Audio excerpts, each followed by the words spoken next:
എല്ലാ ദിവസവും വൈകുന്നേരം അദ്ദേഹം നടന്ന് വടിയൊക്കെ ഊന്നിയാണെങ്കിലും ദർശനത്തിന് വരുവാൻ. അങ്ങനെ പറയരുത്.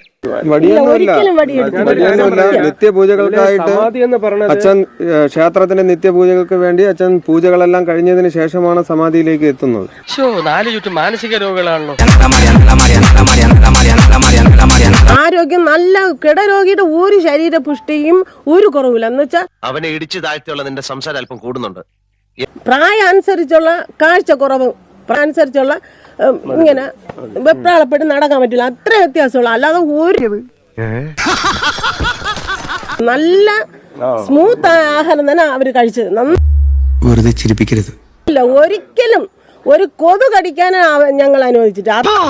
എന്താ അണ്ണാക്കിലൊരു പ്രാണി ദിവസം കുളിക്കുന്ന ആളാണ്, ദിവസം കുളിക്കുന്ന ആളാണ്.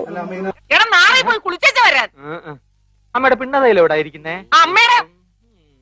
മുഖത്തൊരു മുറിവുണ്ട്, മൂക്കിനൊരു മുറിവുണ്ട്. ഇനി മേലെ ഞങ്ങൾ ഇത് ആവർത്തിക്കില്ല. തെറ്റ് ഞങ്ങളുടെ ഭാഗത്താ.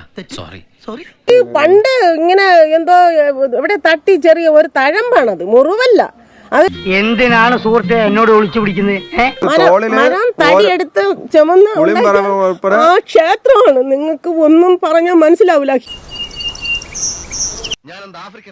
സൈക്കിൾ ചവിട്ടി വിറവ് കീറി ഓരോ ഹോട്ടലിൽ കൊണ്ടു കൊടുത്തും ഞങ്ങള് ത്യാഗം സഹിച്ച് ആണ്.